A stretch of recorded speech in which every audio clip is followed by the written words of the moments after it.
¿Se han preguntado alguna vez si existen otros evangelios aparte de los que se conocen en la Biblia? Textos antiguos, misteriosos, ocultos por siglos, evangelios que hablan de la infancia de Jesús, de María, de Judas y hasta de seres celestiales muy diferentes a los que se enseñan en el catecismo. Hoy vamos a hablar de los evangelios apócrifos. ¿Qué son exactamente? ¿Por qué no están en la Biblia oficial? ¿Son falsos, prohibidos o simplemente diferentes?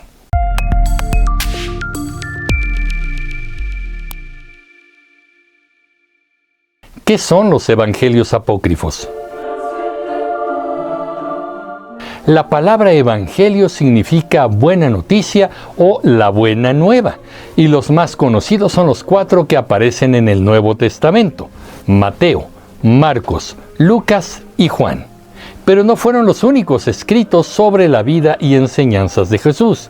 Desde los primeros siglos del cristianismo, cientos de textos circularon entre las comunidades cristianas.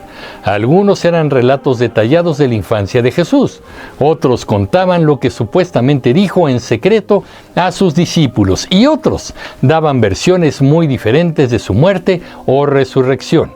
A estos textos, que no fueron incluidos en la Biblia oficial, se les llamó evangelios apócrifos.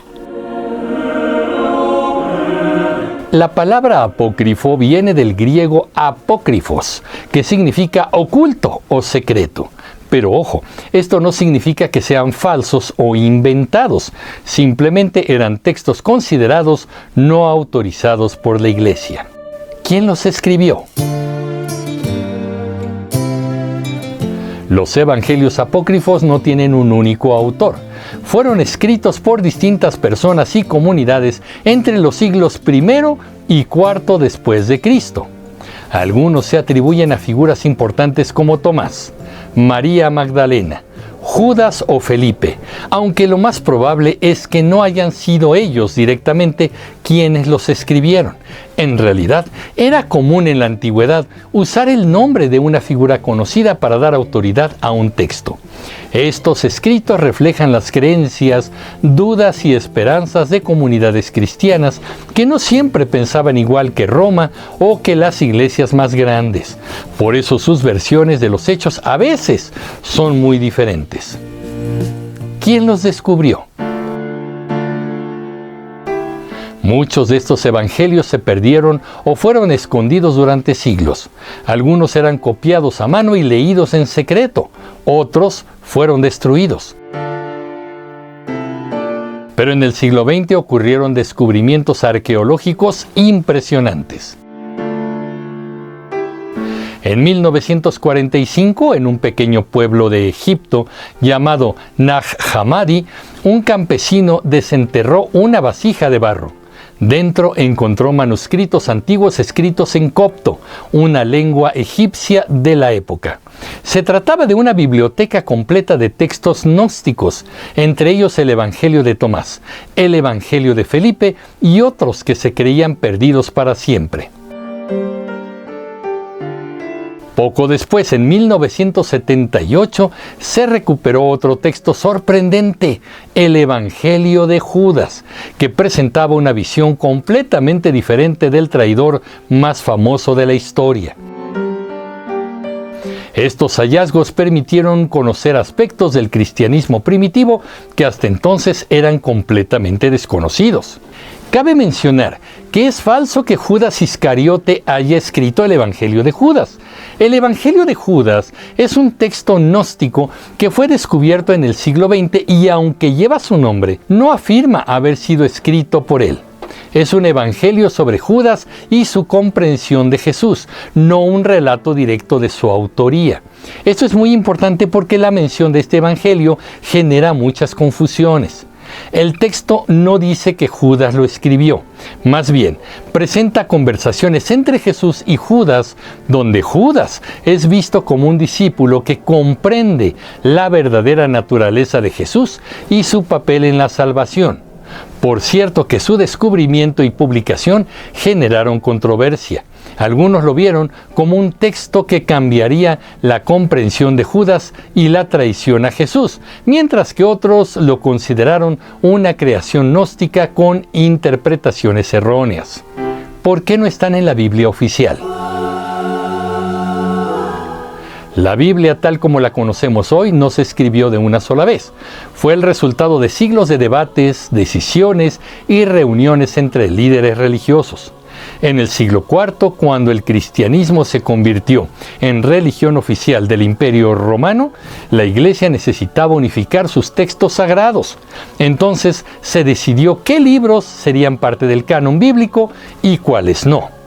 Todo esto ocurrió en el marco del Concilio de Nicea, el cual fue un evento crucial en la historia del cristianismo.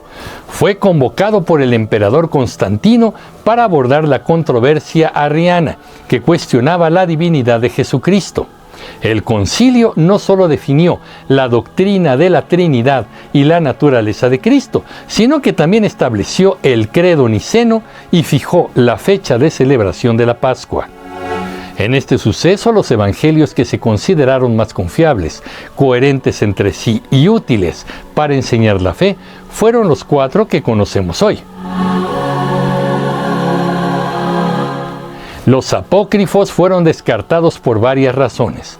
Algunos eran demasiado místicos o simbólicos, otros contradecían los evangelios oficiales, algunos promovían ideas consideradas heréticas, como la idea de que Jesús no murió realmente o que María Magdalena tenía un papel central.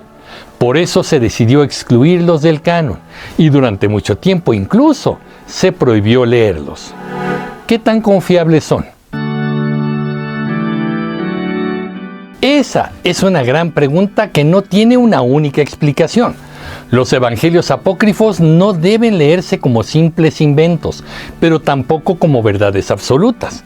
Son espejo del pensamiento de diferentes grupos cristianos que existieron en los primeros siglos.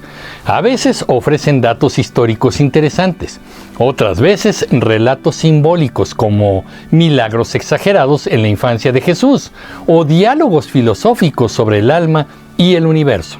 Les voy a contar una de estas curiosidades.